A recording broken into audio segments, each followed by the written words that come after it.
Hello, and welcome to another episode of the Mark Groves podcast.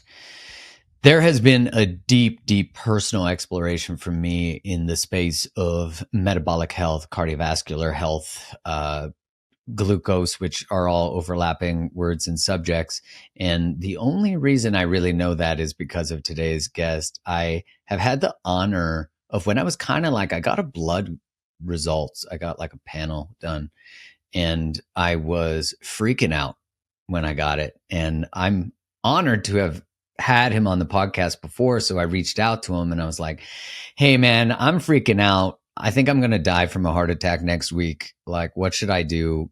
And he was so generous with the level of information that he shared. And I've since been a member of his community, consumed lots of his content because surprisingly, he doesn't want to answer all my questions all the time because he's created so much epic content on it. So I'm really excited to have Ben Azadi back on the podcast to talk about metabolic freedom. Oh, Mark, I am excited to be with you, brother. I love you. I love what you're doing. Let's rock round two, man. We're going to have some fun. Yeah, for me, the birth of my work really in the space of relationship, which is not separate from the relationship that we have to our own physiology, to our bodies, and all the ways in which we can cause inflammation in our bodies. And as you know, coming from a background of being in pharma for 14 years, it was like every time much like when you and I hopped on a call to talk about that blood panel, again, the things that I'm told by a standard GP, not that there aren't amazing ones, is just not informed. And it was so much more layered when you went through the whole picture of what was going on in my body that I got to exhale. And you're like, buddy, like you can do something about this. Are you kidding? And for you guys, my A1C would be traditionally, like traditional medicine would be in the high normal, not pre-diabetic, but like right on the edge. But in functional medicine, that would have been considered, hey, you're on the way to insulin resistance, which for me was the necessary wake-up call that I needed rather than waiting to 5'7" or 5'8", where it would have been. So I'm curious for you, Ben, am I a pretty standard case, when it comes to this like positive intent of wanting to maintain health, but really being told, okay, we're going to have to put you on metformin. We're going to what is it?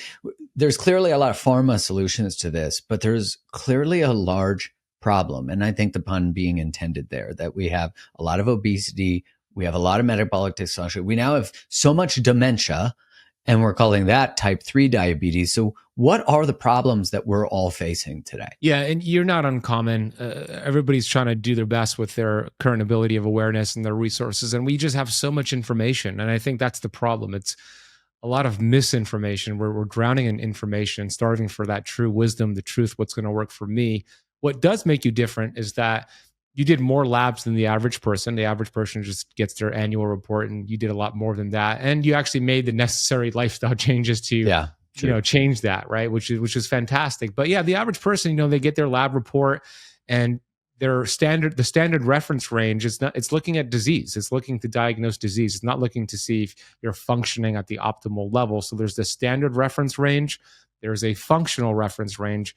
There's standard reference range on these lab reports are factoring in the millions, tens and hundreds of millions who have done these labs. And we live in a country, not just in the US, but Canada and around the world, that have a lot of people that are unhealthy. We don't want to be the average of unhealthy people. We want to be functioning at our best, right? So the reference ranges are very different between the standard and the functional ranges. And when we think about the state of our health or lack thereof in the United States, we spend $4.6 trillion every year on healthcare in the United States, which would be the fourth largest GDP in the world if it was a GDP. And one out of every $4 is spent on diabetes, primarily type 2 diabetes, which is a lifestyle condition treated with medication. Huge mismatch.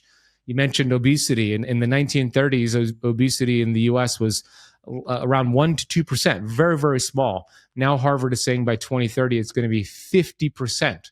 Our genetics don't change that fast, so it's not our genes. It's not a genetic issue. It's an epigenetic issue. It's an environmental, a lifestyle issue. So with the amount of information there, we have people promoting carnivore, keto, veganism, go on statins, don't use statins. It just confuses people. It just creates this syndrome where it's like, I don't know what to do. I'm paralyzed. Let me just listen to this doctor because he's in a white coat, and I'll take the drug. But the drugs are just masking the symptoms. Symptoms are a gift. If you have brain fog, if you're overweight, if you have high blood pressure, if you have autoimmune disease, these are all symptoms. They're not the problem. They're actually a result of the problem. They are opportunities to learn why you have these symptoms. They're your body's check engine light. They're actually a gift, not a problem. But conventional medicine looks at them as a problem. And it's the old whack-a-mole game. And I talk about this in the book, Metabolic Freedom. When we take a medication or do a surgery that masks the symptom, it's like a mole that pops up at the arcade and you hit it with a hammer, and then another mole pops up, another symptom, because these medications have side effects. They're not getting to the cause.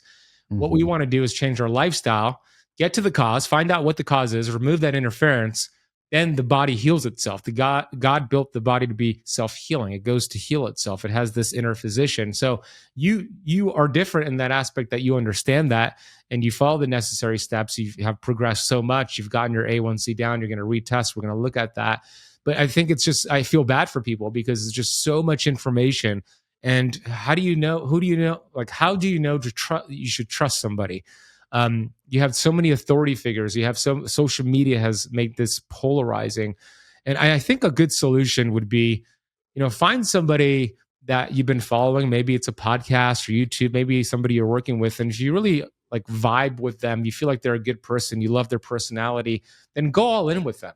Give them 3 months, 6 months, go with their protocols. Hopefully it's lifestyle stuff, not medication stuff, and see what it does for you. And then just ignore all the other advice. As I know that's difficult to do probably, but just ignore all the other advice and just hone in on 1 or 2 people and just go all in with your information and see what it does for you. Well, I think when we take that approach, you're right. Social media will overwhelm us with so much information, not to mention even going to the doctor's office. And I think one of the greatest misconceptions when I hear someone talk about their A1C or their glucose, and they're not in the world that you're in and that I'm blessed to now be in, which is you can do something about it. Like when I had that, I would say it was a wake up call in a lot of ways, because I was still fit. I was still running. I was still working out. But I wasn't dialed. And that was clear from my blood chemistry. It was showing up. It was showing up in abdominal adiposity, like fat around my midsection. And I didn't get to dad bod, but I wasn't far from dad bod. And when I heard you can do something about it, it's amazing what it did for me, because I then put in the dietary things that we'll talk about. What I loved about your approach is, which I know you cover in your book too, is you were like, okay, this is high. Like you need to do some high intensity interval training, like some sprints. And that will actually help with that. And my testosterone was like low normal. It was normal in the 400s. That would be considered like low normal, right? Yep. And then when we retested, it was like 1,050. It was insane. And I didn't take anything. Yeah.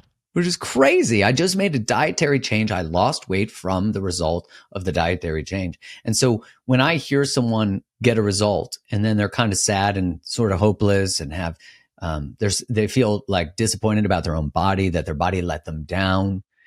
But like traditional diet information is really, and I remember hearing this when I was in my teens and 20s as an athlete. It was like, if you want to lose weight, calories in, calories out. So I'm curious, you talk about that as a failed approach to fat loss. So maybe we can go into more detail. Yeah, that's the old way of thinking, that it's an energy issue. If you consume too much energy than you burn, you're going to store that energy, and it kind of makes sense. But the body's way more sophisticated than a math equation or a bank account. We're a very complex chemistry lab, and for many years, Mark, I used to teach the old calories in versus calories out approach. I used to own a gym here in Miami, a CrossFit gym, and I used to, back in 2013, 2014, host these seminars. I called it The Science of Fat Loss, and I would teach my community how to calculate their total energy expenditure, get into a deficit, and it's thought that if you create a 3,500 calorie deficit, that's 1 pound of fat. You keep doing that. Right. I remember weight, that right? Exact number. Yeah, exactly. And it kind of makes sense, and it kind of fools people because it works in the beginning. And what ends up happening is your metabolism starts to adapt and slow down to match the energy coming in. So you could only cut so much. You could continue cutting and exercising and cutting and exercising, and then you're relying on willpower. You're depriving yourself. It's just not a fun way to live. And all of a sudden, you've wrecked your metabolism. And what I've learned is that the metabolism doesn't even necessarily work in speeds. It works in efficiency or inefficiency. And my major premise, as I mentioned earlier, is that the body is built to heal itself. So when I started to learn this and believe in this incredible innate intelligence within the body, I started to understand that, yeah, calories matter, but they're not important. They're not very important at all. It's really about hormones and inflammation. If you take care of that, then the weight loss comes off as a side effect, meaning the people that are focused on calories in versus calories out, they're still out there, and they come after me all the time. Their philosophy is that we need to lose weight in order to get healthy. Mm-hmm. But I make the case in the book that we don't lose weight to get healthy. We get healthy to lose weight. Very different. I like that. And when you get healthy, the weight stays off. The weight comes off as a side effect, right? So if we could give somebody 800 calories and cut their calories that comes from processed carbohydrates, and we could give somebody else 800 calories, which is still cutting their calories, but it's from, let's say, steak. Completely different physiological responses here, right? The person with the steak is going to feel so much better and lower inflammation and not feel hungry because they're not spiking glucose. So it's really not about calories. Calories are a distraction. Once you start eating real food, eating meat, eating fat and protein, you're just going to live your life and naturally fast and skip meals and not have to snack and rely on food. And the weight will start to come off because you're lowering inflammation, which allows your hormones to balance out. So it's about hormones and inflammation, not about calories. Wow. So I like the way you've reframed that it's like you don't lose weight to pursue health, you get healthy, and weight as a natural byproduct falls away. This is true of too, like psychological health, like you really, when you start to do that inner work, the toxic people fall away. Everything starts to fall away because they're no longer a match for what you're doing. You can't keep them in your ecosystem. That's why the process of healing emotionally requires nutritional healing. It does, because you can't put only nutritious people in your life and then eat shit. It just doesn't work, And I think the powerful thing about understanding and changing dietary things is that you feel the result immediately. Like when you start to adjust emotionally and put boundaries in your life, the immediate result is not amazing. It's like fear, uncertainty. But when you actually start to eat the way that you're proposing, you immediately feel better. It's like exercise has a direct feedback loop too. Maybe when you're running that first kilometer or first mile you've ever run, it's hard. But when you're done, you're not like, that was the worst thing. When you're done, you're proud of yourself and your body rewards you with the neural cocktail and the way you feel. So as a way to look at this, metabolic challenge, what would you call it? Like metabolic dysfunction? Is that the right term? That's a good term. Yeah. Metabolic challenge, metabolic dysfunction. Yep. What do you propose is like because you've now worked with hundreds, thousands of people, what is it that you see time and time again is the way that we begin to resolve this? Yeah, the first thing is to remove the interference. And in the book, I go over the top main causes of metabolic dysfunction and disease. And the first one, I believe, is high levels of insulin, the hormone insulin. Insulin is not a bad hormone. God didn't make any bad hormones. Everything in our body is amazing. But when we are constantly spiking insulin through high carbohydrate foods and snacking, insulin is kind of a bully of a hormone. Your fat burning hormones and your fat storage hormone insulin, they can't coexist. Your fat storage hormones go into hiding. So when we start to elevate our insulin levels, this is a growth factor. Things start to grow, and cancer could grow, by the way. And you will have high levels of insulin way before your blood sugars even change, which was really fascinating. Mark, you're going to love this factoid. And I put some studies in the book referencing this, but the studies are showing that on average, you could have insulin resistance, high levels of insulin, for about 6 to 14 years before your fasting blood sugar or A1C changes at all. Because your pancreas is just so busy just shouting out, producing insulin, that it's clearing the glucose until all of a sudden it goes deaf to the screams. Then the blood sugars dramatically shift and you're diagnosed with prediabetes or diabetes. So getting a fasting insulin blood test is one of the most important tests you can do for your metabolism. You want to see that fasting insulin in the single digits. Anything under 10 is great. 3 to 7 is optimal. If we see that 12, 15, 17, 22, that's insulin resistance, and your blood sugars might look perfect even with those levels of insulin. So I would make sure I monitor the insulin levels. I want to get that in the single digits. And when you do that, everything will improve. You'll start to feel better. You'll start to burn fat. You'll get better sleep, less inflammation. So it starts with insulin, because when insulin is high, it's the first domino that triggers high blood pressure, high blood sugars, eventually prediabetes, type 2 diabetes, which then opens up the door for cancer, heart disease, and autoimmune disease. But it starts with high levels of insulin. Wow. And people don't even understand that. Like, that's not a conversation that we generally have. It's cholesterol first, almost always. That's right. I like the way Dr. Ken Berry, my friend, put it. He said, when you're just looking at total cholesterol as it pertains to heart disease and you're missing A1C and insulin, total cholesterol is like a BB gun pointed at your knee. Fasting insulin is like a shotgun to your heart, right? That's way more important to test for. But the average test does not include a fasting insulin. And sometimes conventional doctors don't even order it for you. But the good news is this: it's a very cheap test. So even if your insurance does not cover it, it's cheap. It's like $30. And there's also some companies that will ship a kit to you, and you could do a finger prick to get your fasting insulin. That would be the baseline, the starting point for you to know what your levels are. So once we work with insulin and we begin, although you're saying the high carbohydrate diets, that's what creates that, processed foods. So where do we begin to lower our insulin, and then where do we go from there? Yeah, this leads us to, of course, the foods we eat, the 3 macronutrients. We have carbohydrates, we have protein, we have fat. Out of those 3 macronutrients, carbohydrates by far spike blood insulin levels more than protein and fat. And in the book, I show this graph of the blood insulin from carbohydrates, protein, and fat.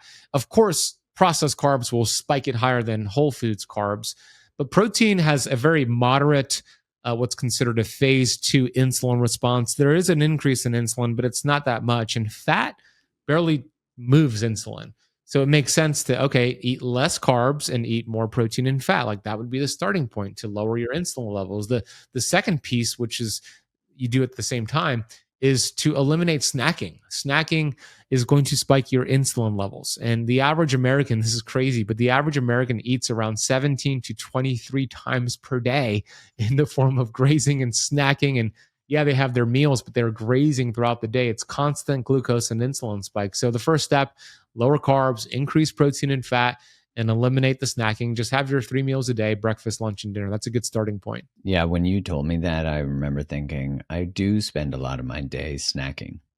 And when you told me that, to allow my blood sugar to come back down again, and then, eat. And to keep, what is the ideal glucose range that you're looking for?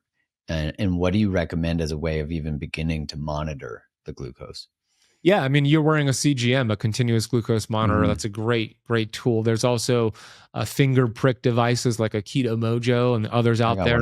Those are great. Canada, I believe, has the Flora 6 or Fora 6, it's called. It's very similar. So you prick your finger, you put the blood on the strip, put the strip in the meter, and it gives you your blood sugar. The CGM, of course, you wear it usually behind your tricep for 14 days. There you go. Mark's wearing it right there, and it gives you continuous reading. That is better, because it gives you 24/7 of your glucose. But the optimal range is going to be 70 to 90 milligrams per deciliter when you're in a fasted state, which is 1 teaspoon of sugar in the entire bloodstream. That's considered an optimal state. So 70 to 90. And after eating, you just don't want it to go over 120 milligrams per deciliter. And you also want to see your glucose levels go back to where it was before you started eating 2 hours after eating, meaning if you tested your blood sugar with either a CGM or a finger prick, and let's say it's 85, you're fasted, maybe it's in the morning, you eat a meal, you test 2 hours later, it should be close to 85 2 hours later. That shows your metabolism is functioning optimally, you produced the right amount of insulin, and it took you right back to baseline. But if you see it elevated 2 hours later, over 100, 120, that shows that you have insulin resistance. Your metabolism is just not clearing that glucose the way we want it to. Yeah. So when you're wearing the CGM, which I find so educational, right? Like, all of a sudden now these foods, the order I eat the foods, I had no idea that sweet potatoes would rock me to 150, 160. I just seem to be hypersensitive to specific, like that more specifically than anything. I was telling you before we hit record too, that the other day I was at a coffee shop. I was like, I should have just got a black coffee, like, duh. But I was thinking I won't get almond milk. I'll get regular dairy. I couldn't believe it moved me from like 90 to 130 something, Yeah. which I don't normally drink regular milk unless it's raw. But I just don't really drink it very often. I usually drink like a basically one carbohydrate in an almond milk. But I know you also have thoughts on almonds. I do. Yeah. Well, back to I'll talk about almonds in a second, but yeah. If you would have had half and half or heavy cream, I don't think you would have seen the spike. I would be curious to see that if you tested that. I'll test that next time. I'll be like, do you have just regular cream? Yeah, heavy cream. Also, because it tastes so good. I know, it's great. That's what I use. I use heavy cream in my coffee, and there's usually not a spike. It might be the lactose in the whole milk that spikes. But that's still uncommon to see it rise. But everybody's different. That's the value of a continuous glucose monitor. We're all so different. But yeah, I don't like almond milk. I don't like almonds in general. Just because, well, there's a few reasons, but the main reason is because it contains an anti-nutrient called oxalates. And oxalates for a lot of people are a big issue. Oxalates, oxalic acid, it's these tiny little crystals that you cannot see, obviously, looking at the almonds or almond milk, but through a microscope, you can see them. They look like little needles. And it could poke holes in your gut and your intestinal lining, leading to gut irritation and inflammation, and potentially also triggering autoimmune disease, leading to kidney stones. And it's just not a good idea to have a lot of oxalates in your diet. Now, some people could get away with it. They're very healthy. They're not oxalate sensitive, but there are a lot of people out there who feel awful and they don't know why. And it's because they're consuming a lot of almonds and almond milk. And it's not just the almonds and almond milk. It's the spinach. Spinach is loaded with oxalates. Yeah. Spinach smoothies. That's like one of the worst things you can do. It's just getting a dump of oxalates. So I'm not a fan of almonds. Instead, I use, macadamia nut milk. Yummy. Yeah, which is amazing. That milk is so good. So good. Or pecans. There's something called peely nuts, which is great. It's a really high fat, low carb nut. I tend to stay away from almonds. Okay, so let's say we're listening to this. We're like, okay, I want to get my glucose under control, and I do. For you listening or watching, this isn't just when your glucose is good. This is good to do all the time, so that you have awareness about how different foods impact you, and also how eating in a different order can also impact that. Can you share a bit about why that is? Like if I eat the steak before the potato? Yeah. It's a cool little tip. And I do talk about this in the book as a biohack. There is a lot of science showing that meal pairing, meaning the order in which you have your macronutrients, makes a big difference on that postprandial glucose, the blood sugar spike after eating. When you have protein first before the carbohydrates, it blunts, it buffers that glucose response, and it slows down digestion, and it just allows your body to metabolize that glucose more efficiently. And numerous studies show this. You could reverse that and have carbs then protein, and you won't get the same effect. So if you do have a mixed meal, you want to start with protein, vegetables, fiber, and you want to have the carbohydrates last. Now, if you do end up having carbs first, or you just have a whole bunch of carbs and you're like, oh my gosh, what did I just do? Going for a walk right after that high carb meal makes a huge difference. You could blunt that postprandial glucose response by 30 to 40% by going for a 20-minute walk. It's just in general a good idea to go for a walk after your meals. It's one of the best fat loss tips I've implemented with my clients. So walking after a meal is a great fat loss strategy. So if for the people who are like, okay, I really want to, maybe my glucose is on the way up, I'm learning about this, I want to reverse type 2 diabetes, or I just want to optimize my insulin.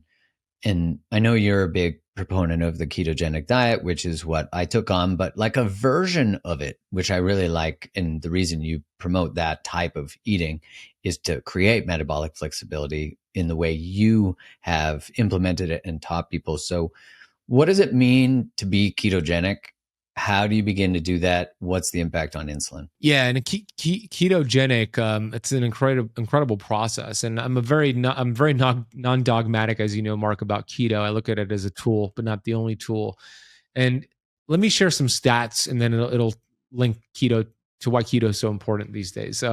In 2016, the Mayo Clinic put out a study. They were looking at the United States population, thousands of people, and they wanted to determine, okay, how many Americans live what they consider an active, healthy lifestyle. And they based it off of 4 criteria. The first criteria was that they don't smoke cigarettes.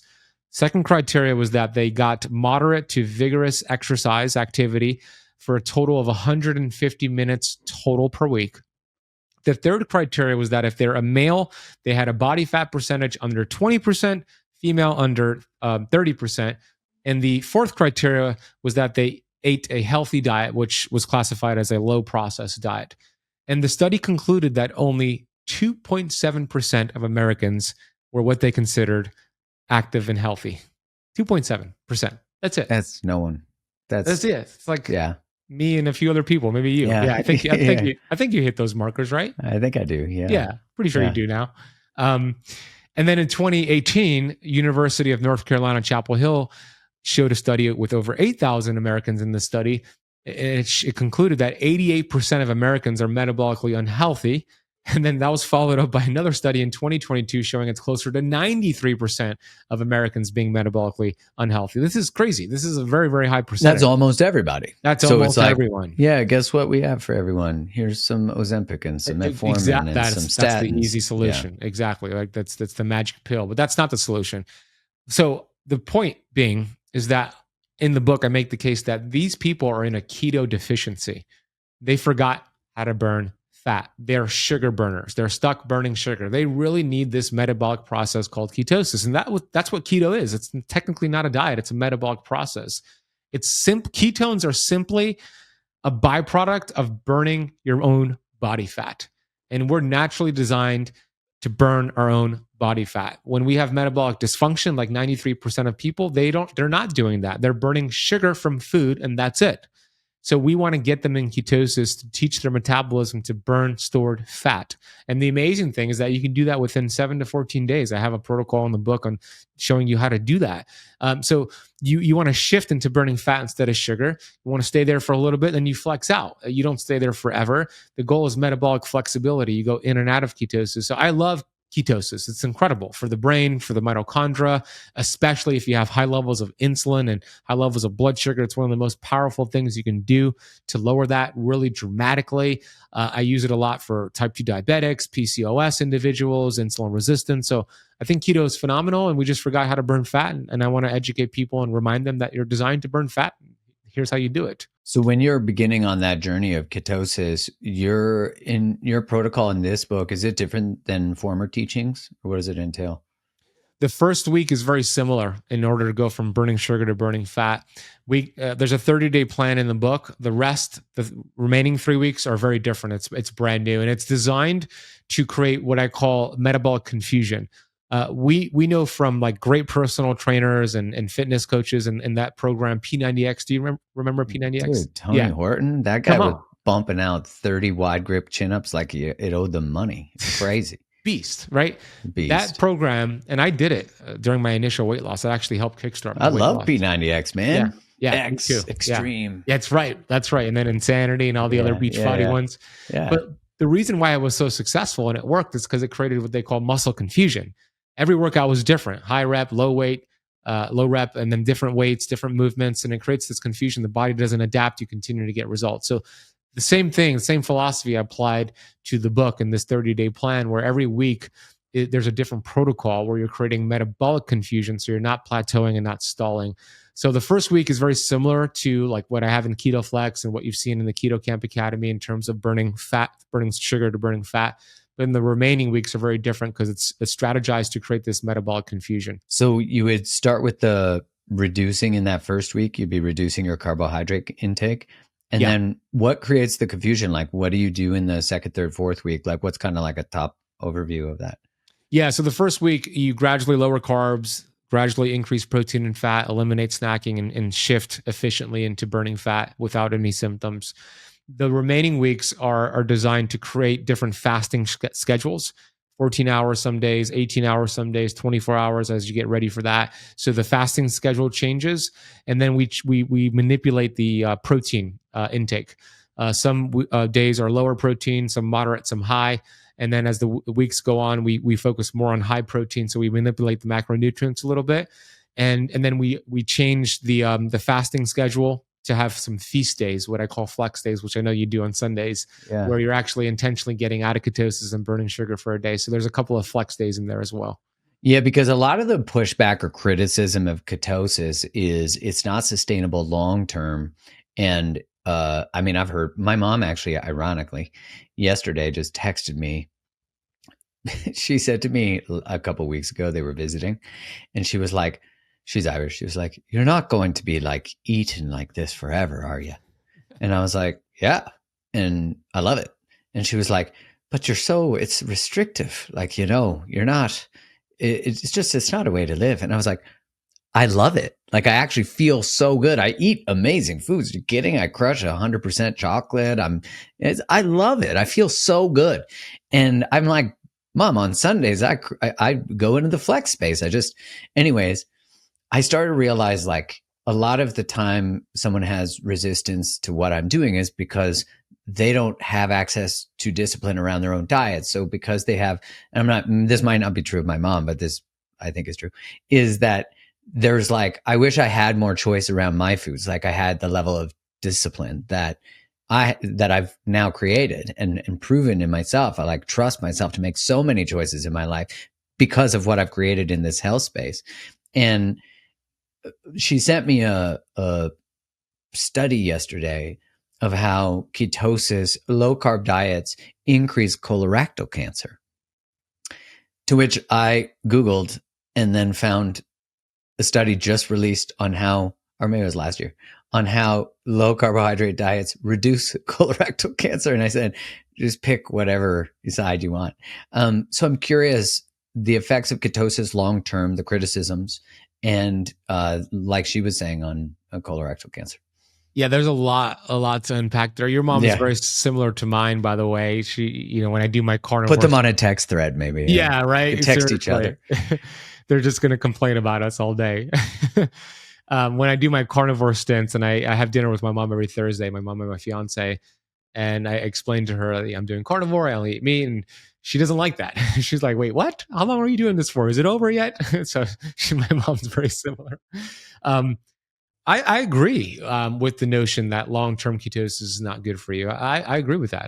That's not something I promote. I like going in and out of ketosis, but a lot of the studies out there, and I imagine if I looked at the study your mom referenced, there's a lot of ways to do keto that's inflammatory. You could do keto with bad inflammatory fats. You could do keto with a lot of artificial ingredients. And yeah, it's a keto diet, but it's not necessarily a clean way to do keto. So the way I teach keto, of course, is a clean way. It's a whole food way, devoid of seed oils and artificial sweeteners. There's many different ways to do keto. So when I look at these studies showing it increases cancer risk, and I look at the studies and they're feeding them soybean oil, canola oil, these vegetable oils. So yeah, of course that's not going to be good for you. But to your mom's point, and the people who say long-term ketosis is not good for you, I say, yes, I agree. I don't teach that and I don't recommend that. That's why we have the flex days. That's why, Mark, you're flexing out on Sundays. We're creating a balance here where we're not. Great day. Yeah, right. It's an awesome day. I have, personally, I have 300 to 400 grams of carbs on my flex day, and I love it. And then you go below 30 the next day. And then, I go to 0 because I do carnivore the next day. Yeah.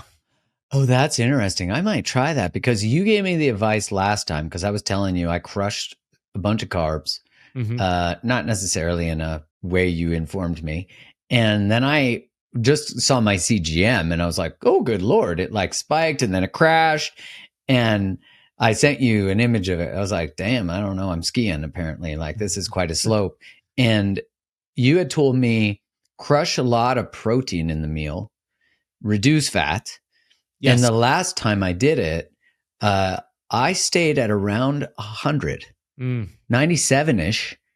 I think my largest spike was to like 107. Wow. Even with around 200 grams of carbs? I probably ate around 120 or 150. Yeah, great. And I had rice, probably like half a cup, 3/4 of a cup.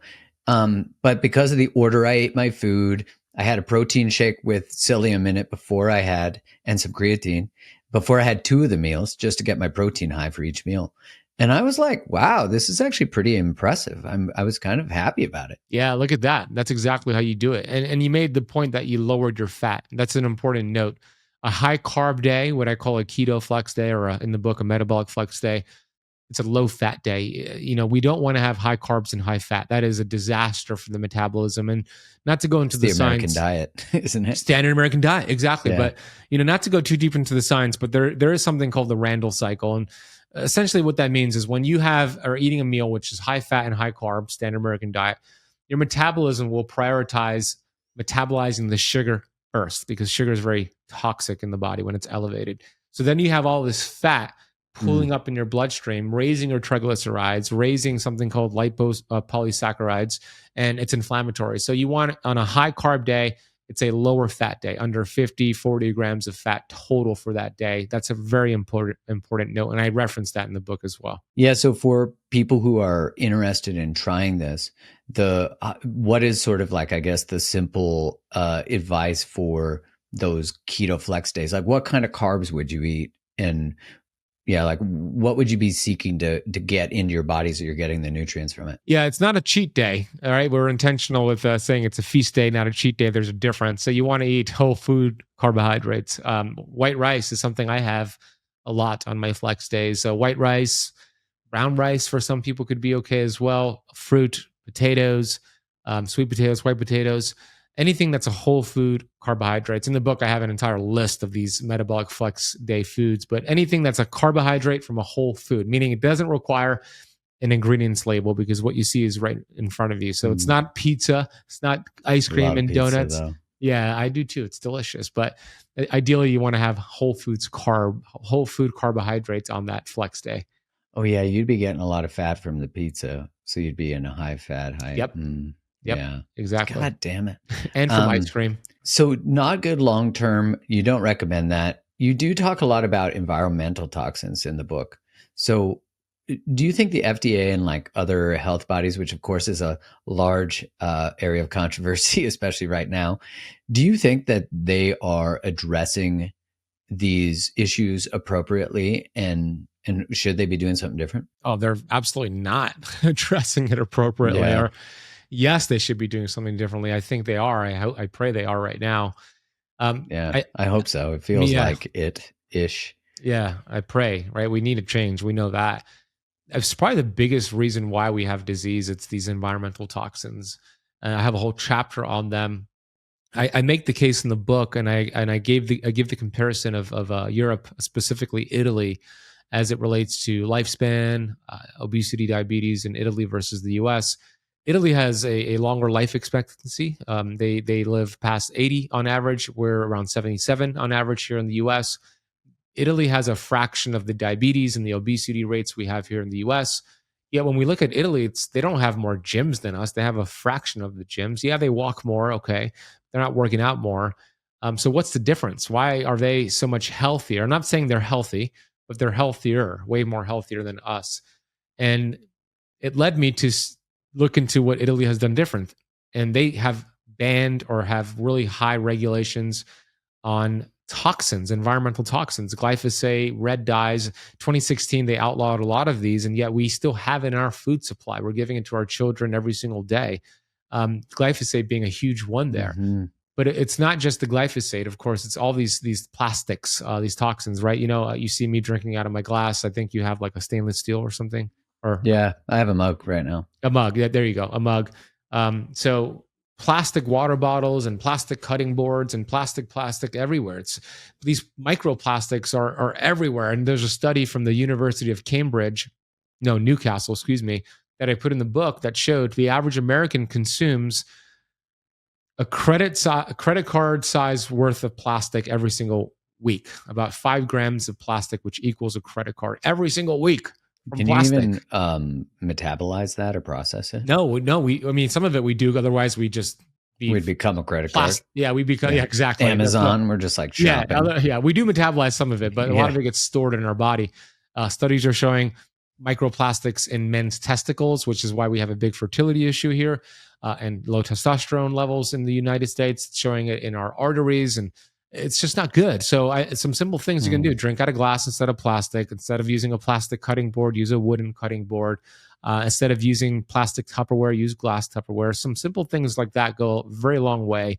But then we have these super toxins like heavy metals and glyphosate that are classified as obesogens because they create obese human beings. And the way that this works is really sophisticated. The way that the body is designed is incredible.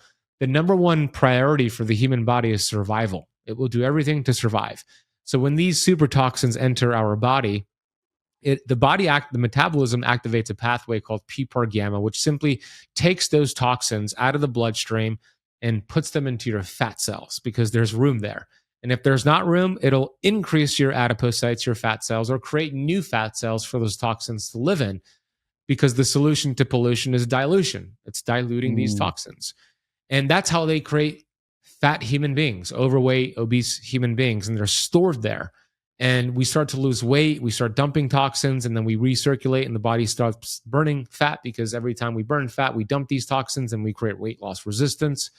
But Mark, there's actually a new classification of toxins I talk about in the book called diabetogens. These are toxins that actually trigger diabetes. They disrupt your pancreas beta cell function and create insulin resistance and diabetes. And these studies I'm looking at that Dr. Pompa has shared with me has been incredible. It's showing that 33% of all diabetic cases in the US are from these diabetogens. They're from toxins, not even from sugar and carbohydrates, from freaking toxins. So we have a big issue. We want to keep our detox pathways open. And I talk about how to do that in the book. Sauna, exercise, movement, coffee enemas, castor oil packs, anything you can do to keep those pathways open so we remove those toxins from our body. This is a big issue. And I pray we're going to start removing fluoride from our water. We're going to start regulating glyphosate and taking these metals out of vaccinations. It's really important because I think it's the number one cause to metabolic dysfunction. Yeah, in Calgary, where we just moved to, they just voted back in fluoride into the water. Wow. I know. At this point, I'm just like, I have a good friend who's a dentist. We were out a couple weeks ago, and I got offered some tap water, and I said, I'll drink it till they put that fluoride back in. And I forgot that he was a dentist. And he looked at me, he's like, well, at the levels, it's not toxic. And I was like, buddy, it is a neurotoxin. So it is toxic by definition. And I was like, so anyways, I was looking up because I had read some stuff on it affecting mitochondrial function. And, the argument of Cochrane review on fluoride use was that there's enough fluoride in toothpaste that actually putting it in water is not actually necessary anymore. Anyway, so I sent him that, and I sent him a bunch of papers on mitochondrial function and fluoride, to which he did not reply. But I think it's just so interesting that the Calgary, the citizens of the city did not vote to have fluoride back in. The lobbyists who influence city council, who are probably sitting on a boatload of it because they previously were putting it in. And I'm just like, and it's all masquerading as being done for our health. That's the bullshit part of it. Yeah. Just like all the things that you mentioned. Glyphosate, I don't know how that one is, but people don't realize how dead our food is, how nutrient dead our soil is. And I heard Brett Weinstein say recently that we're brilliantly designed for a world that no longer exists. And what you're proposing is to go back to a way that we actually used to eat, depending on the part of the world and et cetera. Just like sitting beside a tree is really good for you. Like we know that everything you're proposing is not, it makes logical sense. And yet it's just so frustrating that the people in positions of authority, perceived authority due to whatever academic standing, etc., where the money flows, where all the systems really love each other. Like Ozempic is a GLP-1 agonist, right? And high fructose corn syrup is a GLP-1 antagonist, right? And I think what's the other sugar that was put into foods in the late 70s, 80s? So now we have the solution to the thing. We just poisoned our population, for 20, 30, 40 years. And now here's the solution. But the solution is not that, as you said. That's the easy way, again. But it's not easy. Like, that's the bullshit about it. Do you have thoughts on GLP-1s? I do, and I'm not an expert in this field, so I'm not going to give too many thoughts. Again, my premise is that the body is built to heal itself, and any medication to me is a mismatch with my premise. So I don't use it. I don't recommend it. I've seen some studies on low dose Ozempic being beneficial for brain health, and it's helped some people, of course, but a lot of people are not doing low dose. They're doing it long term, high dose. I know it's very expensive. I think it's about $1,500 a month on average, and a lot of people are doing it long term. And there is some weight loss, but then there's muscle loss as well. And muscle is very important for insulin sensitivity and longevity. So it's not my cup of tea. It's not the approach I take. I don't use it. I haven't studied it enough to be an expert on it as well. So I don't know. I will say I don't know if there are benefits to it for some people. I know some people that use it in my circle that love it, but for me, I don't same. really use it. Yeah. Yeah, I know some people using it low dose, et cetera, talking about sort of micro dosing it. I'm curious when people are, you talked about PCOS before. I know someone who actually just got prescribed Ozempic for PCOS, but I'm curious, like, why does PCOS couple with these other things? PCOS is an insulin resistance issue. It's high levels of insulin, and it typically happens in females, obviously, only females, obviously. So polycystic ovarian syndrome, it's a result of excess insulin. Insulin is a growth factor, so it creates this process of PCOS. So if they lose weight, Ozempic may help with that. It may kickstart their progress to lose weight and potentially help reverse the PCOS. But is it actually getting to the cause? If they don't change their lifestyle, then no. So there might be a role for it in PCOS when you reference Ozempic. But I mean, I've worked with so many individuals, well, women who have PCOS, and we've never used Ozempic. We've used lifestyle changes, and it's very easy to reverse PCOS, just like it's very easy to reverse insulin resistance and type 2 diabetes because it's the same cause. High levels of insulin. Again, back to the point earlier, that's the first domino to fall. So if you lower insulin, you will reverse PCOS, prediabetes, and type 2 diabetes. And the way to do that is the way we outlined earlier in the conversation. Wow. Okay, well, that's good to know. Yep. I'm going to have to drop that little nugget, that little clip when this comes out to my friend. Please. I'm curious, you're a large proponent of intermittent fasting. You talk about that as the approach to move people into that keto flex space. What do you think about people who talk about fasting not being good, especially for women? Oh, yeah. I see that a lot. To me, that's like saying exercise is not good for women because it's too stressful. Because the reason why they say fasting for women is not good, it's because it's too stressful for them. That's like saying exercise is also not good because it's too stressful. So they don't understand hormesis. And I talk about hormesis in the book. Mark, are you familiar with hormesis at all? I'm just curious. Like hermetic stress, like when you put your body under a stress. Yeah, I'm only familiar because of my education I've gotten from you. I love it. The people who say fasting is not good for women because of stress is they don't understand hormetic stressors, as you just said. Hormesis is defined as a phenomenon.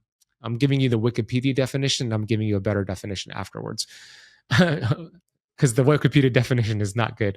But it's defined as a phenomenon in which you apply a physiological stress to a human being, and the human being adapts to the stress and it's stronger. Okay, what does that mean? That means essentially what doesn't kill you makes you stronger. Stress is vital for health, longevity, fat loss, metabolism, as long as you are adapting to the stress. You stay in what's called this hormetic zone. So the perfect example of this is exercise.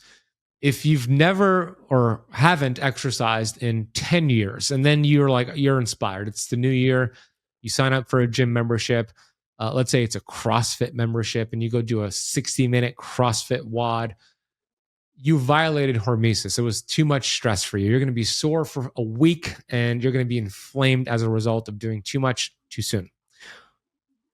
But if you, instead of doing CrossFit, sort of just walking, maybe doing some body weight exercises, you rested, recovered, you've actually stayed in your hermetic zone, you're stronger, you're healthier, you're better, right? So fasting is also a stress like exercise. It doesn't mean it's bad unless you do too much or too soon. So fasting for women is incredible. I've worked with thousands of women and I use fasting on all of them. And when you do it the right way, it sensitizes hormones, helps you burn fat, helps you lower insulin, it fixes your gut, helps with autoimmune conditions. Fasting is like nature's reset button. I love it for every human being at the right dosage for the right duration. So how do you know? Like, how do you know too much is you're doing too much fasting, right? Well, first of all, before fasting, we want to get into a low carbohydrate diet or a keto approach. It makes fasting much more powerful and it allows your hormetic ceiling to increase. But during a fast, some things to pay attention to know if your fast is working for you or against you for both men and women are the following. How do you feel during the fast? You should feel more energized. You should have more focus, more clarity. You should feel good during your fasting window, not worse. If you feel irritable, low energy, headache, you're doing too much fasting too soon. You want to shorten your fasting window, build it back up. Fasting is like a muscle. You want to build it back up. Now, if you really want to get geeky here and do what Mark and I do, you want to look at your blood glucose and blood ketones during the fast. And I talk about this in the book. Let's say you do a 16-hour fast. During the 16-hour fast, you want to continuously check your blood glucose and blood ketones, maybe 3 times during that 16-hour. And what you want to see is glucose dropping continuously during the fast and ketones rising. That's showing your body is adapting to the stress and you're getting a good metabolic response. But if you see glucose rising and ketones dropping, the fast was too much of a stress for you. So that's probably the best way to gauge it. A third method here would be to look at your heart rate variability. And I use this Oura ring to track that, but there's also Whoop bands and Apple Watches and Garmin devices, but anything that tracks heart rate variability, which is looking at your nervous system, and it's looking at the balance of your nervous system. We have our sympathetic nervous system, fight or flight, which fasting does activate. Then you have your parasympathetic nervous system, rest, digest, recover. A healthy nervous system goes back and forth, and your heart rate variability increases as a result. If you're doing fasting and tracking your heart rate variability and you see your average heart rate variability dropping, you're doing too much fasting. So those 3 metrics will help you determine if you're staying in this hormetic zone or not. That's so interesting. I didn't know that about HRV, but it makes sense from a stress state. So fasting activates the sympathetic response.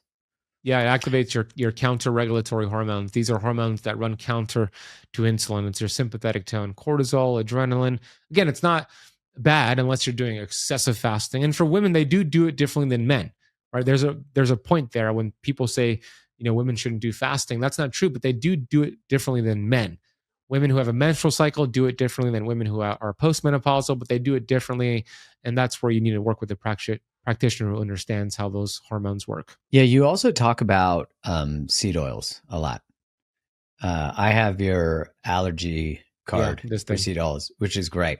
I use that when I'm at a restaurant, it's actually like, because if you're that guy and you're like, hey, can you please cook my stuff with no seed oils? And they're like, here's that fucking guy who's making me have to clean the canola oil off the everything. But when I use that card, it's actually received with a lot of respect, and it makes it so the card has the conversation for me. Yeah, that's a good way to put it. Yeah, it's been really helpful. So why do you have such a perceivably great disdain for seed oils? Seed oils are kind of like an environmental toxin. 80% of our food supply in the United States have these seed oils. They're also called vegetable oils, omega-6 fats. They're highly inflammatory. And the reason why I have this disdain and whatever you want to put it for seed oils is because of the research on it. These fats are as inflammatory, probably more inflammatory than cigarettes and even processed sugar. And the reason why is because they stay in your body for a very long time. When you consume them, they go into your cell membranes, your fat cells, your mitochondrial membranes, and they're there for years. The half-life is 680 days. That's the half-life, Mark. So if you remove them today, 2 years later. That's really long. That's 4 years. Yeah. Right? 600 is 2, but the half-life means but the full life double. The full life is, but it's actually longer than that. The full life is closer than 6 to 7 years to get them fully removed. My God. And what the reason why they're mitochondrial they're mitochondrial poison. That's the reason why they're so inflammatory. And you're going to like this. I don't think you know this because it's new. It's a new study I put in the book.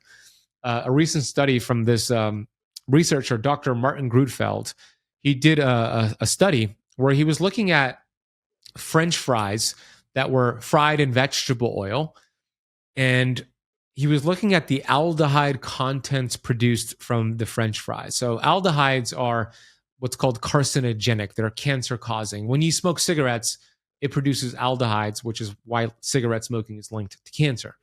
So they looked at the aldehyde content from 5 ounces of French fries, which is about 25 French fries. And the study showed... So easy to eat. Yeah, so easy. I've had numerous 5-ounce French fries.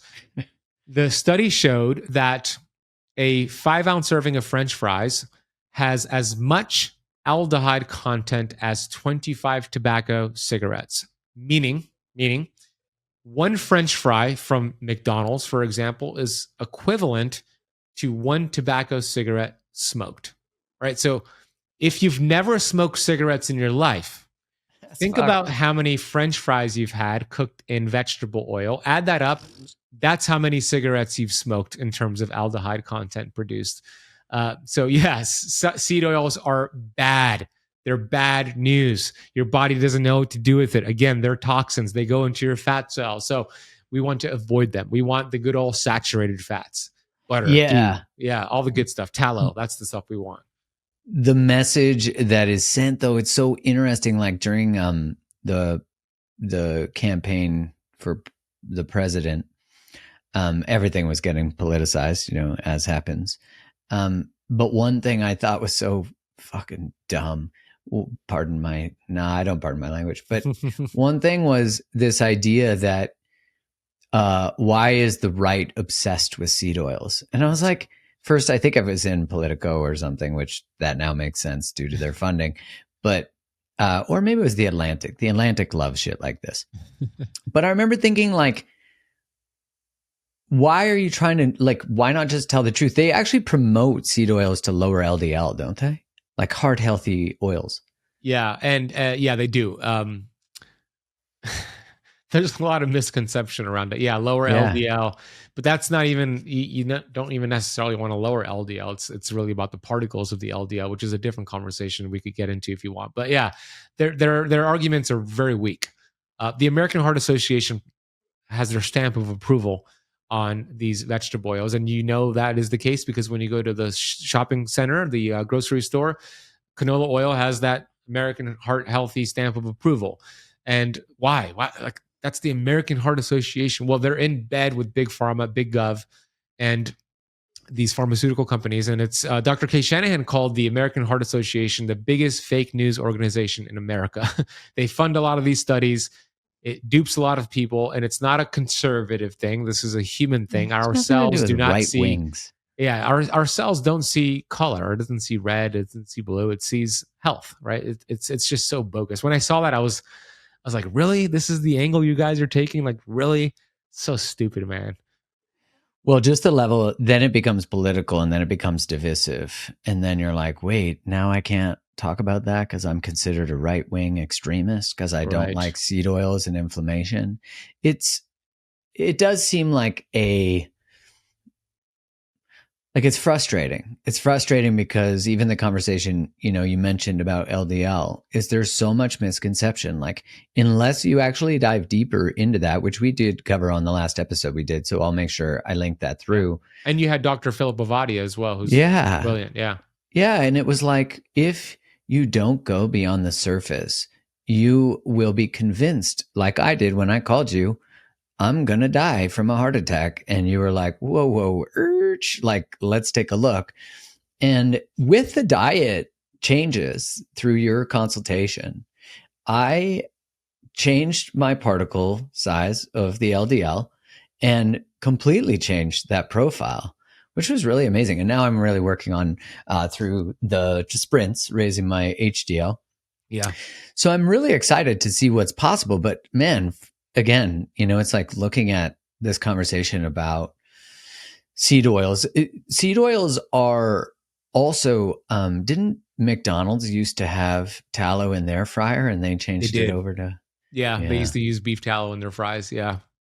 Damn, that would have been good. Like, why? I'm starting to see a trend though. This is very exciting, right? Steak and Shake now said they're going to use beef tallow. Other restaurants are going to follow suit, but I'm also very cautious as well, because they could say we're using beef tallow and also cut it with a seed oil or cut it with other chemicals. So you want to make sure if a restaurant, especially these commercial restaurants, are saying they're using beef tallow, ask them if it's 100% beef tallow. Even if it's not grass fed, that's fine. But is it 100% beef tallow? Because there could be some wiggle room. And I bet you these companies are going to hop on this no seed oil train and use beef tallow, but still find a way to manipulate it. So make sure they don't take advantage of you.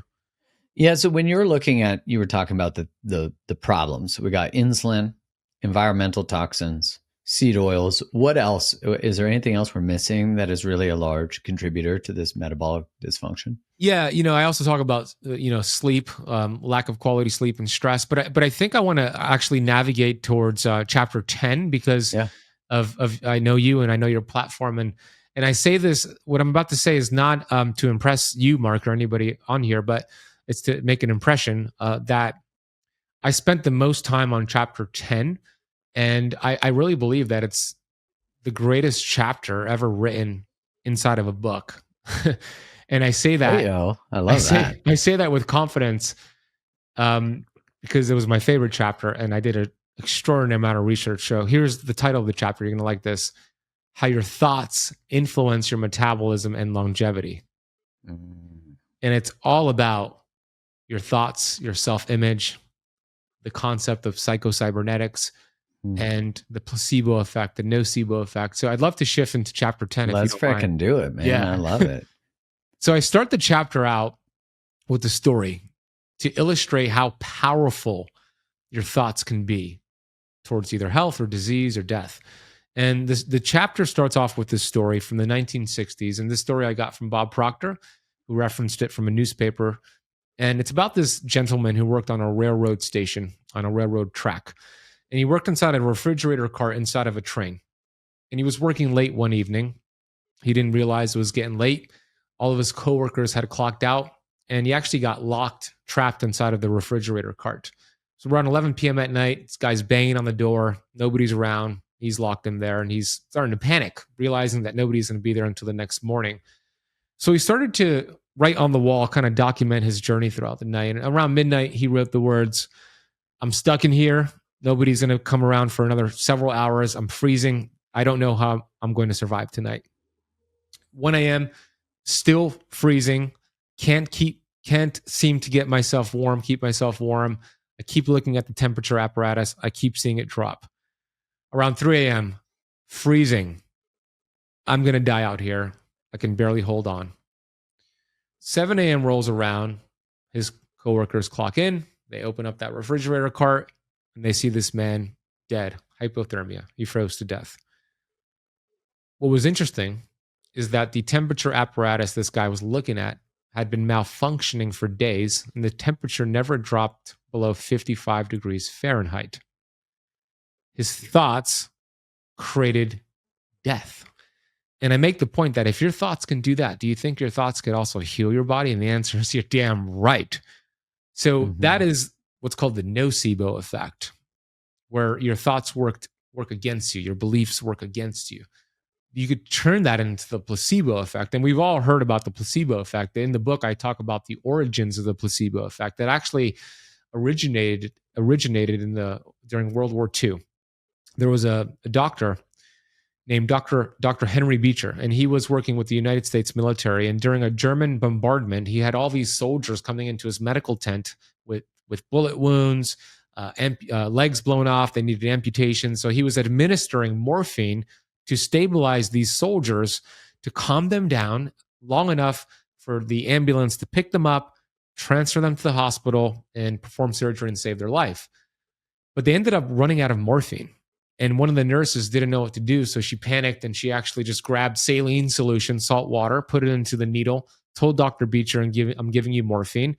So he had the belief he had morphine in his hands. He would tell the soldier, I'm giving you morphine. You're going to stabilize in a matter of seconds. He would inject them with salt water, and they survived from salt water. When the war ended, they researched, Harvard did, what happened in this medical tent. How did they survive with salt water? And that's where the placebo effect originated. That's where they started using studies with the placebo control, right? So this is really powerful because we could direct. Isn't it so fascinating, Mark? Yeah.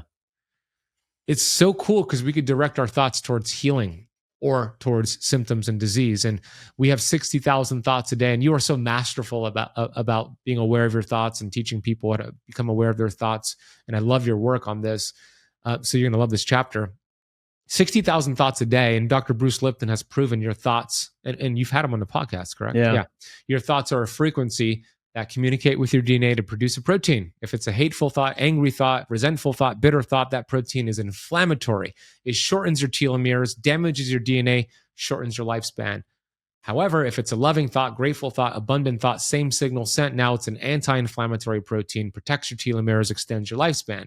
So if we have 60,000 thoughts a day, we have 60,000 opportunities to put the body in a healing state. And I think that's the greatest biohack in the world because we have control over that. Well, we don't have control over our thoughts, but we could manipulate them in certain ways. We could change our environment to change our thoughts. And I talk about the environmental piece. So the thoughts are so important. I think it's missed by almost everybody in the health space. That's why I decided to put it in the book. And one of the key pieces in that chapter is this concept of self-image. And I got it. I took it. I got the research from Maxwell Maltz, who wrote the book Psycho-Cybernetics. Have you read that, Mark? No, but I know of it. Is it good? Yeah, it's an old book from the 1960s. Yeah. And essentially, he called it the greatest physiological discovery of his time. And that was this concept of self-image, the way we view ourselves. And I've seen so many times people make a conscious decision to change their diet, change their lifestyle. They try to lose weight, but subconsciously their self-image is that of an obese person, an overweight person, or they identify with their autoimmune disease, their cancer, their diagnosis. So they start to make progress and then they go back to where they were because their self-image is of that person, their old ways, and you cannot outperform the self-image. So the book talks about that in respect to weight loss. When somebody makes a conscious decision to go on a plan to lose weight, a diet plan or whatever it is, they lose 5 pounds in 1 month, they gain it all back the next month, 5 pounds off the next month, they gain it back. And it's just yo-yo dieting because they never change the self-image. They have a self-image of an overweight person and they'll continue to course correct to match that self-image. It's like an airplane that takes off and sets autopilot. It hits turbulence, it hits different things that knock it out of its GPS range or its target, and then it course corrects to get to its destination. We do the same thing with our self-image. We course correct to match the self-image. So in the book, I talk about where that self-image is, and it's deep inside of our paradigms, our subconscious mind, and we need to replace that old idea with the new idea, the new image. And there's only 2 ways I've discovered, and I'm curious to see if you've seen different ways to change it. The first way is an emotional impact, like the loss of a loved one, a cancer diagnosis, a health scare. That usually changes the way you think, changes your self-image, changes your paradigm. Now, ideally, that's not the optimal route because it's unpredictable, and 9 times out of 10, it's a negative experience. Mm-hmm.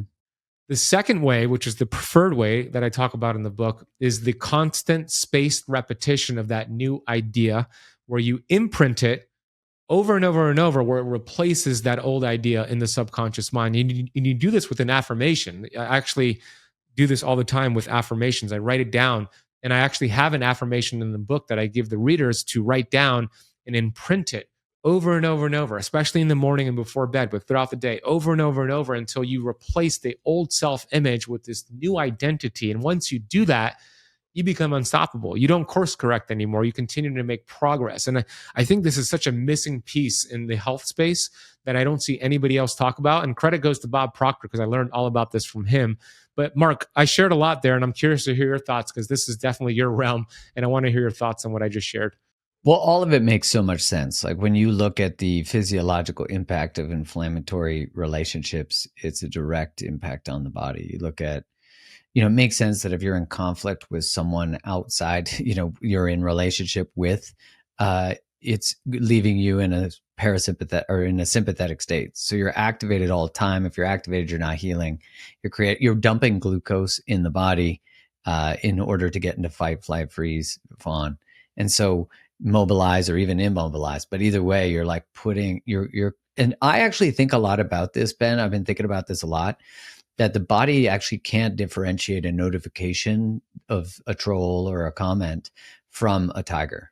And so actually, I think that I have this whole theory that, which is now being shared in this moment, that a slow killer of influencers and people on social media is actually the notifications, the emails, the constant dumping of glucose, which makes sense because I got an email that was about something legal and I was wearing a CGM. This was like 3 years ago, and my blood went to like 140 or something, 150. Wow. And then I was taking my in-laws' horses out to feed them, and one of them started like bucking and shit. I'm not qualified for a bucking horse. Like, started jumping, wanted food, it was pulling me. I was like, I've watched Yellowstone, but it did not prepare me for this.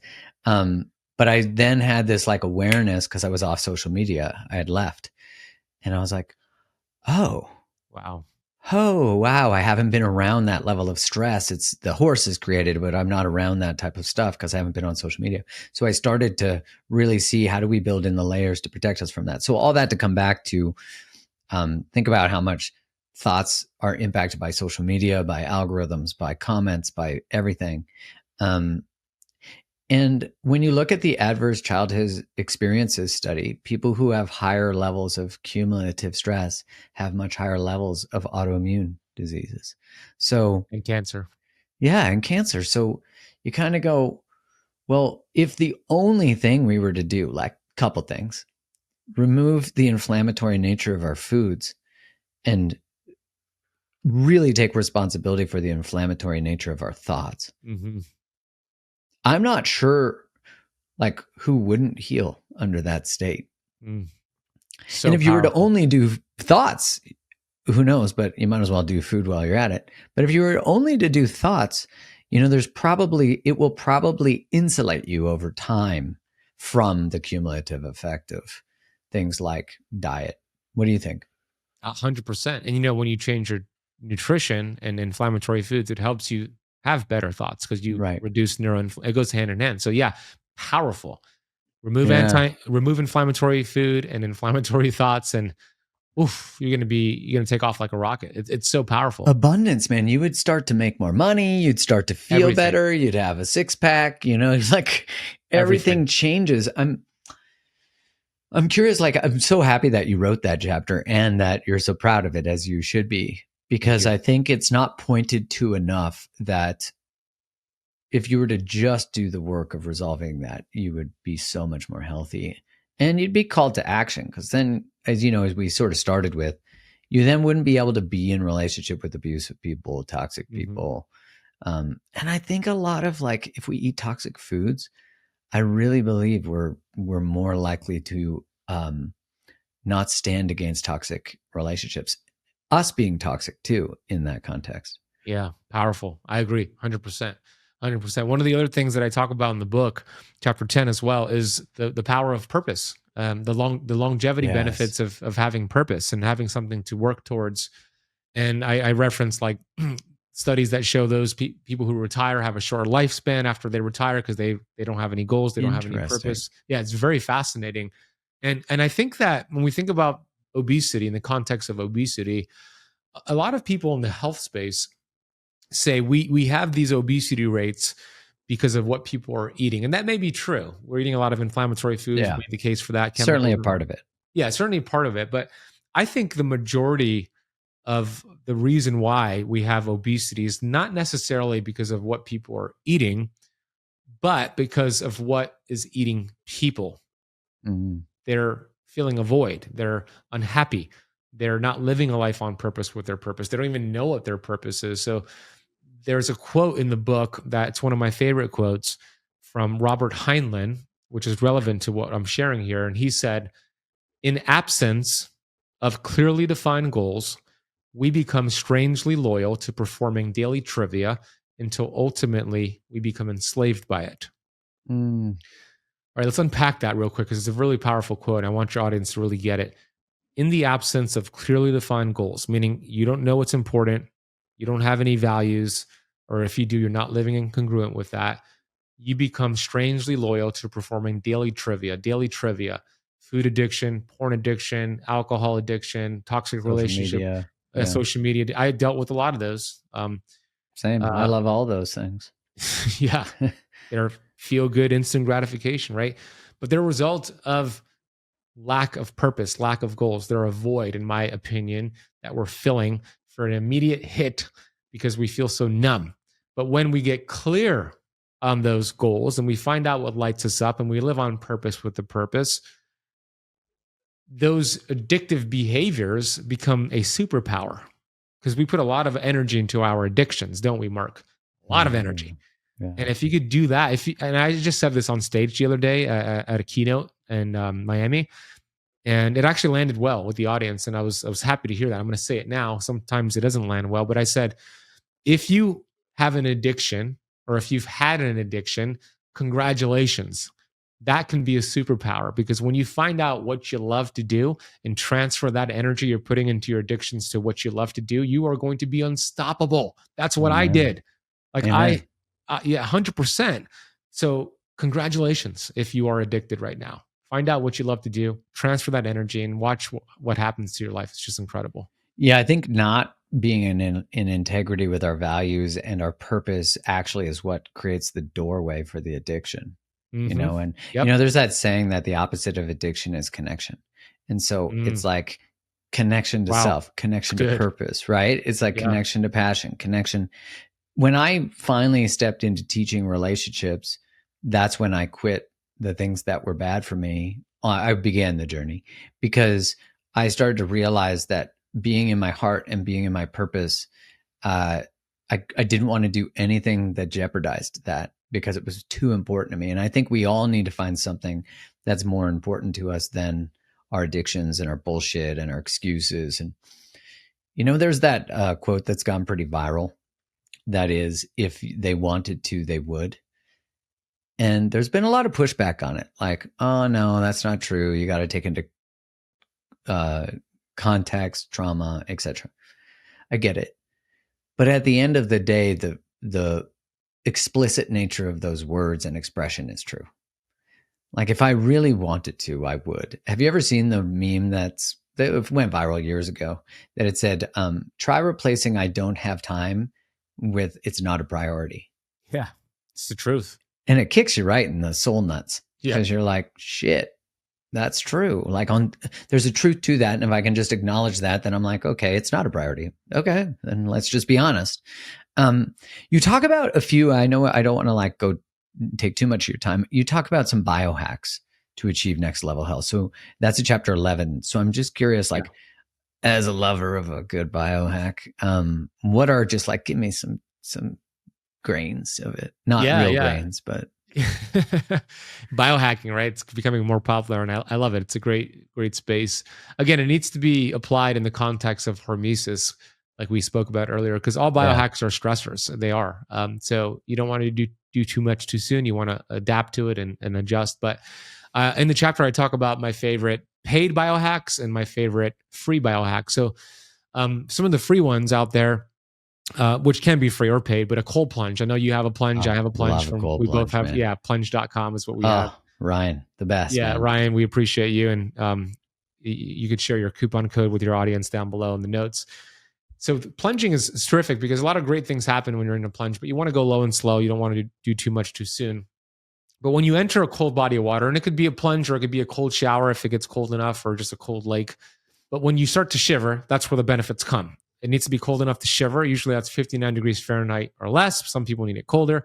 But when you start to shiver like that, what happens in your body is really incredible. You create vasoconstriction, where your arteries actually narrow slightly, and it might sound like a bad thing, but it actually creates this vascular massage where blood flow goes away from your extremities. It activates something called Hunter's reflex, and all that blood flow is delivered to your internal organs, and it starts to just give you this vascular massage. And then you activate cold shock proteins, where now your mitochondria start to go through this mitochondrial biogenesis, which simply means the creation of new mitochondria. So you have white fat, which is the visceral fat, the belly fat, the organ fat, which now starts to turn beige and then brown. It's a browning effect of this fat, which is the good fat. Brown fat is the good active fat that has a lot of mitochondria, which raises your metabolic rate, helps you burn more fat. So you get that effect as well. And then when you get out of the cold plunge, that blood flow is now shunted back to your extremities and it creates vasodilation. So it's an incredible vascular massage, helps with dopamine, immune system health, testosterone. It's like taking a shot of coffee, right? When you get out of that cold plunge, you just feel so like It's insane. incredible. It's so good. Epinephrine, noradrenaline, all these amazing chemicals are activated. You feel incredible. But there's a right way to do it. In the book, I talk about why we don't want to cold plunge after a workout, for example. We want to cold plunge if we are going to do it around a workout before the workout. You want to cool down to warm up, is what I call it. Because when you work out, you create an inflammatory response, which is good. Your body adapts to it and you get stronger. But when you go into a cold plunge after a workout, you blunt the body's natural ability to deal with that workout, and it could prevent you from getting the maximum benefit from that workout. So you don't want to cold plunge after a workout. You want to do it before. And, this might be interesting for you, Mark, as you plunge.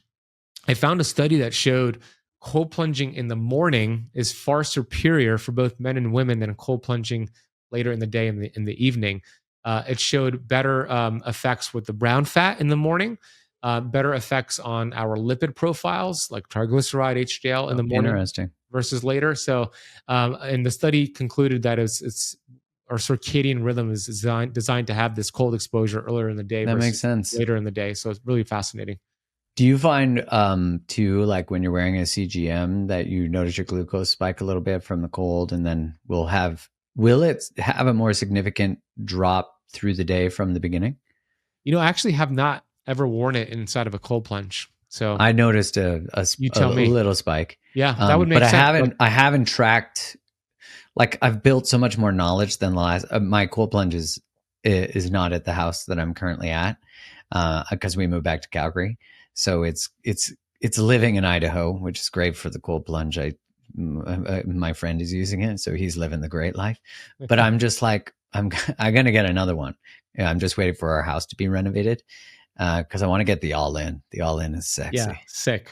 Oh, it's so sexy. I'm just like, I never knew I could think of a cold plunge as being hot, but that's a hot cold plunge. Yeah, sick. Yeah. So cold plunging. What else? The next one is sauna. Sauna is actually probably my favorite one. I love it. This is a paid biohack, of course, but I also have an infrared sauna here in my backyard with the cold plunge. And sauna does the opposite of cold plunge. It activates heat shock proteins, but it vasodilates your bloodstream, which is really important because it opens up your arteries, which allows oxygen and blood flow to deliver to tissues more effectively. It boosts nitric oxide, which is a very important gaseous molecule for mitochondrial health and longevity. So it increases nitric oxide, which of course lowers high blood pressure. It also helps with fat loss, recovering from workouts. So you can actually do a sauna after a workout, before a workout, anytime. It's terrific for you. There's of course infrared sauna, dry sauna, steam sauna. All of them are great. You just want to sweat. And I forgot to mention this, Mark. On the cold plunge, the studies show getting 11 minutes total per week is the sweet spot for all these benefits. 11 minutes total, under 59 degrees Fahrenheit. For the sauna, it's around about an hour and a half total per week. And you can do more if you want, but about an hour and a half. And the studies on the sauna are incredible. They're insane, man. As it relates to like all-cause mortality and heart disease, it's like a dramatic reduction with continuous sauna usage. It's amazing. Yeah, we just got the Sauna Space sauna. Do you know that I one? love Sauna Space and Brian. Yeah, he's terrific. Oh, the like nerding out because I interviewed him for the podcast because I listened to him on Luke Story's podcast and I was like, oh my God, this is insane. So we got the one that has the EMF shield around it. Yeah, the Faraday cage. Yeah. Dude, I'm like getting into this thing and my body just goes into like there's no radio waves at all. Yeah, it's just insane. I'm just like a super fan. So what are some, cold plunging, you could do cold showers. So that's free. Or what's like another cheap biohack? And then we'll leave them with one more super biohack. What do you got? Okay. Grounding, earthing, getting outside and putting your feet on Mother Nature. It's like taking ibuprofen without all the side effects of ibuprofen. It's anti-inflammatory. It doesn't beat up your liver like a medication would. But yeah, it's great because the earth is struck by lightning. millions of times on a continuous basis, and it creates this electrical charge. And what happens is when we're around all these electronics, like we are, this beautiful technology we have here to connect us from different parts of the world, we have all these EMFs, and it creates inflammation in our body, and we're blocking ourselves from the conductive nature of the earth. We wear rubber soles, rubber shoes, and we're never really just grounding, which recharges us and lowers inflammation, thins the blood, lowers blood pressure, great for pain and inflammation when you ground. So simply just taking your shoes off and walking barefoot on either grass, dirt, or sand, amazing. It's like taking a handful of antioxidants. My dog has recently diagnosed with lymphoma, and we're doing, man. yeah, thank you, bro. And we're doing a lot of things for him. He's 11, and we have him on a lot of protocols right now, and I'm determined to make sure we control this. But one of the things I'm doing is I'm having him ground every day, 30 minutes, 60 minutes to help with inflammation. I'm doing other things for him as well. But grounding is profound. There's amazing stories about just grounding and what it did to heal people. So it's free. And you could take a phone call and work at the same time, or you could just be out in nature. But just putting your feet on the earth, we're blocking ourselves with rubber soles and being inside all day. So go outside and ground. Even if you hug a tree, yes, a tree hugger, you get grounding benefits as well. So that's an amazing free biohack for you. Yeah, and you can now buy grounding shoes, right? Where they're like you could buy running grounding shoes that have. Yeah, they're like 100% leather. Yep. And then you could also get grounding sheets and grounding mats as well. Just make sure you set it up the right way, because sometimes you could have like a grounding sheet and mat and put it into your outlet, and it has dirty electricity, and actually getting the opposite effect. So they usually come, these grounding mats and sheets, with a little device that tests your outlet to make sure it's a clean source. Oh, that's awesome. Okay. Well, for everyone listening, watching, we'll put all the links to all the things in the show notes. We got discount codes for all the things, because you're going to want to nerd out on some of this. Yeah. Ben, your book, where can people get it? Yeah. Well, first of all, thanks for having me back, Dude, Mark. I love and appreciate you, bro. I could nerd out on this stuff all day. Yeah, we could talk for hours, and I'm sure we will offline. But thank you for having me back. It's been such a great conversation. You're a great host, and I love your work. The book is out May 13th. However, you could pre-order it today over at metabolicfreedombook.com. And if you do order it on that website, you are going to get a free course I designed on the metabolism with 12 lessons, along with exclusive interviews from Dr. Daniel Pompa, Gary Brecka, Dr. Jason Fung, Megan Ramos, and Cynthia Thurlow.